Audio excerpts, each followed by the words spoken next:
Hello, ladies and gentlemen. My name's Steps Basic, and welcome back to my community show. You can tell I just woke up because I got that deep and sexy voice going on right now. But anyway, no matter how sexy my voice is, I'm still going to stumble over my words.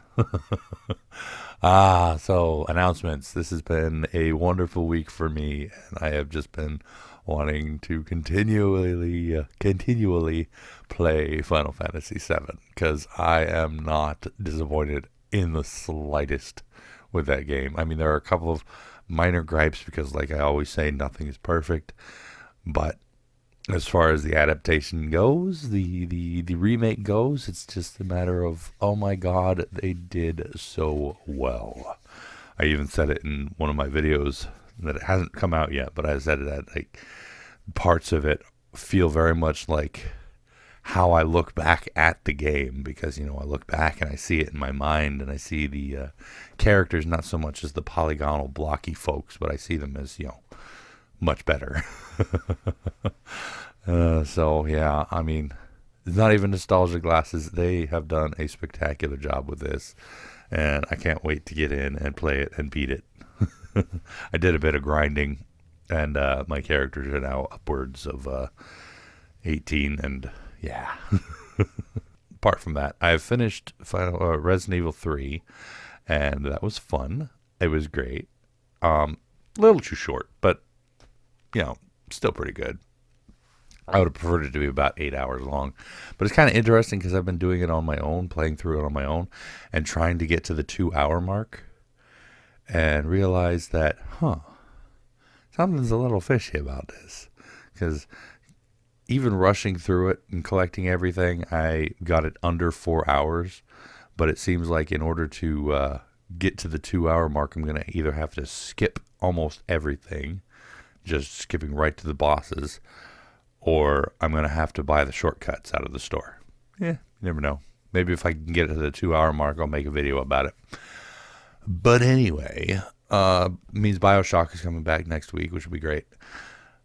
Apart from that, I don't really have any more announcements. No new games coming out until Last of Us, but that's been put on hiatus for a while.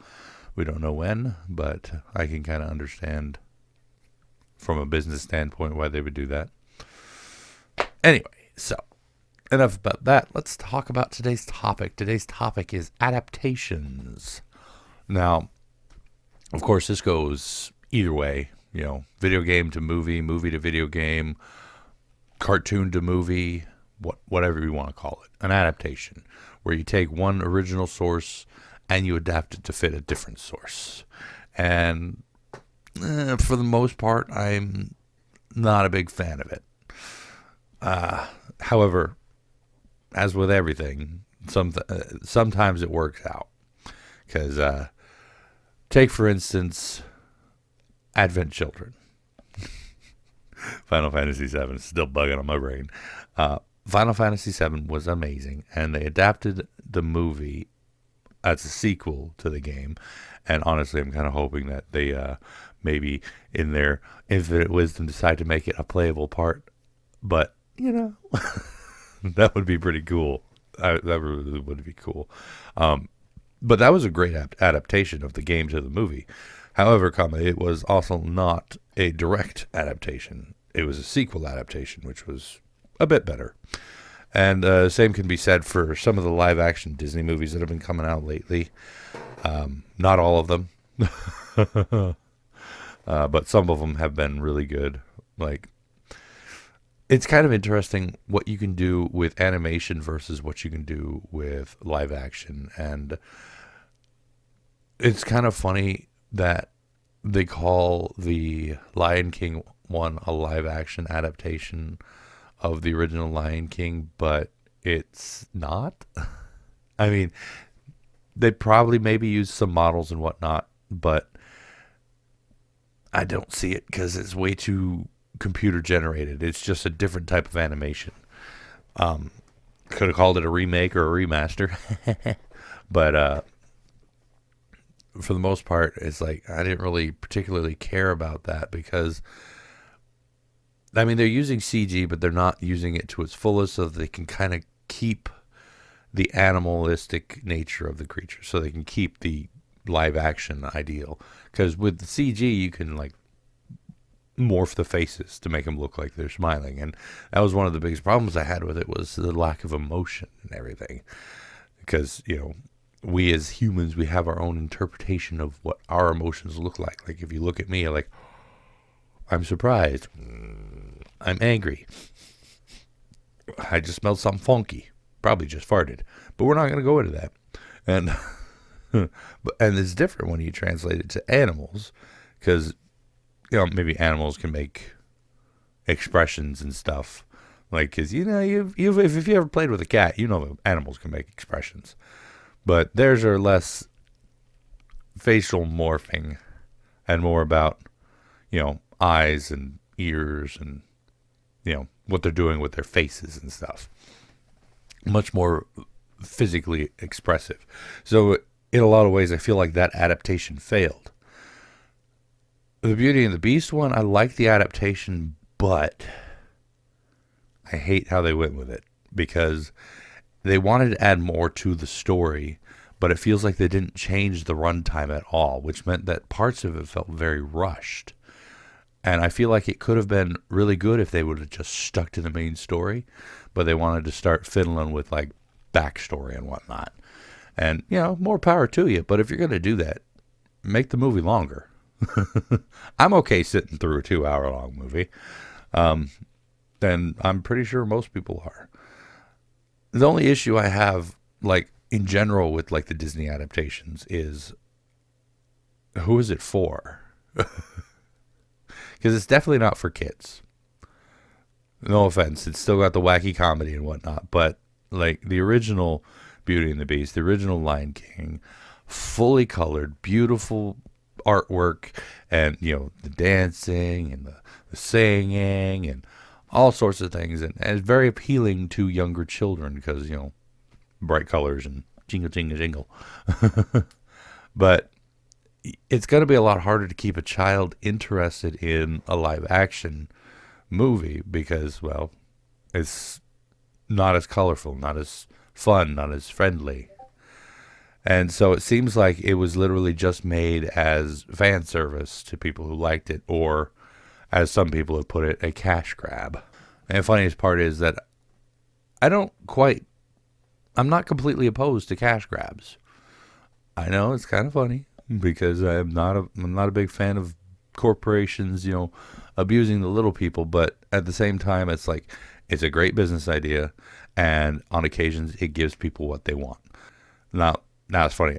I don't actually see the Final Fantasy VII remake as a cash grab, because I feel like this was a work of art. I feel like this was somebody's dream realized. And in a lot of ways, it helped us realize our dreams. But, in certain situations, I can understand a cash grab. Now, when it gets repetitive to the point where your product becomes crud, then, you probably should stop. And that's what I'm starting to see with the live action stuff, because they've been doing live action reboots of classic Disney movies, and it's like, I'm looking at it like, okay, Beauty and the Beast was okay, Aladdin fell a little short, Lion King, and now we're looking at a new Mulan movie. Now, funny enough, I loved Mulan. That was easily one of my favorite animated movies when I was a kid, because I loved it. They're going less for the fantasy side of the story and more for just the straight up, war. That's really not going to appeal to kids, and they're not going to be into it for that. I mean, I'm not going to judge completely about the movie because I ain't seen it, but it just seems like they're really not angling it towards kids, even though they're going to call it for kids. They're angling it at people like me who really like the movie. And at the same time, they're taking stuff away from it that I really liked, and I'm like, what the heck, man? So let's talk about other adaptations. Now, specifically, we've had a good example of a video game to movie adaptation, which was the Sonic the Hedgehog movie. Now, don't get me wrong, I'm not poo-pooing on that movie. I liked it. For what it was good. It was a kid's movie. It was goofy, had great hijinks, funny humor. Some parts are like, oh, wow. Not perfect by any means, but it was still a really good movie. And that being said, most video game to movie adaptations fail pretty harshly. With the exception of, like, I have a few exceptions, like Resident Evil came out pretty well. Silent Hill came out pretty well. Resident Evil, of course, kept going when it should have stopped, as a lot of things tend to do. But, those two were pretty good. People don't like the Mario Brothers one, but I liked the Mario Brothers adaptation because it wasn't Mario Brothers. And to me, it's like, okay, there was, like, influence from the game, but instead of calling it an adaptation, I'd call it more of a inspired by sort of deal. I didn't really like it. I didn't like it a lot, but it was fun. It was like Sonic. It was fun. People poo-poo all over it. You got to remember, though, just because the internet tells you you can't like something doesn't mean it's true. If you like something, like it. Don't listen to what the internet says. It's like the word moist. They tell you that that's a bad word. It's a dirty word. It sounds gross. There's nothing wrong with the word moist. Relax. Now, on the other hand, like I said, I liked the Mario Brothers adaptation, but the cartoon was a little weird. But then again, most cartoons of those eras were pretty weird. I mean, we had Sonic cartoon, we had a Zelda cartoon, we had a friggin' Mario Brothers cartoon. There was a Kirby cartoon at one point. But those were okay. They weren't bad, were they? I mean, to be honest, I can't really say about all of them. Like, I've seen a couple episodes of the Kirby one. I didn't watch any of the Sonic one. I watched the Mario one, which it was funny because that one was more of a... I watched it again as an adult, and I was like, God, this is terrible. On the other hand, on the flip side, movie adaptations to video games, or video game adaptations for movies, I have never liked those. I can't think of a single one that I enjoyed playing. Now, of course, you might come up with some that are like, oh yeah, this one was pretty good, and I'll be like, oh, cool. I never played that. Because for the most part, every time I played a game that was based on a movie, it was always the same format, and it was always like really hard to play. And not like difficulty spike, like, oh my God, I can't play this. But like, I don't know, it just kind of takes you really out of the atmosphere and everything. I'm trying to think of one example of a movie to video game adaptation that I liked. Because I know there is one, but I cannot think of it off the top of my head. And I hate that. But it's always a third person, little maybe top down or over the shoulder action adventure type of game. And always the same elements, trying to get you to just play through the scenes of the movie, so you get hyped for the movie and whatnot. And for the most part, it always just falls a bit short for me, And therein lies the crux of the issue. The problem within adaptation is if a medium already exists for the thing, then why step out of the medium? Video games are meant to be played. Yes, they have a story, and yes, you're going to be in there enjoying it, but adapting it for the screen takes a lot away from it, especially with video games. And vice versa, movies are meant to be watched. And if you're playing through a movie on a video game, then the pacing is going to be off. The tone will shift drastically, so the movie will fall short, especially for video games to cartoons. Vice versa, I'd say a cartoon to a video game wouldn't be as bad, because with most cartoons, there's no such thing as pacing anyway. It's just a wacky ride through the whole thing, and then you're like, yay. That's actually one I can think of. A lot of the Looney Tunes cartoons I did enjoy, because those were kind of, they were side-scrolling platforming type of games that I played when I was a kid, and I really liked those.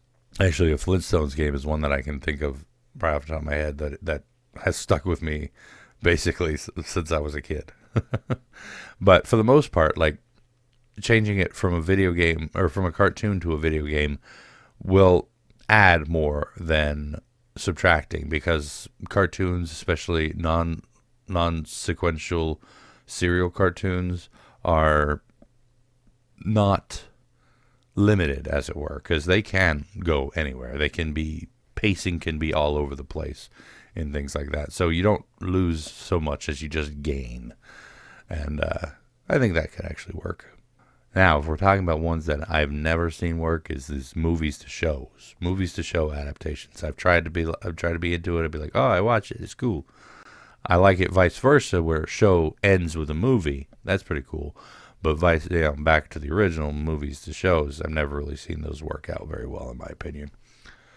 But anyway, that was 15 minutes of me rambling. Hopefully you enjoyed that.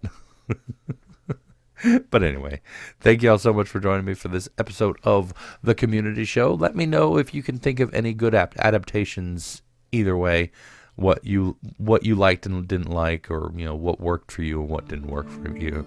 Comment section's always open, dudes. And of course, if you enjoyed this video, go and poke that like button for me. If you'd like to see more from me, make sure to hit that subscribe button. And of course, as always, like I said, leave your comments down below, and I'll get back to you as soon as I can, when I can, if I can. You know all that jazz. And tune in next time for another topic and another time. And until then, good night.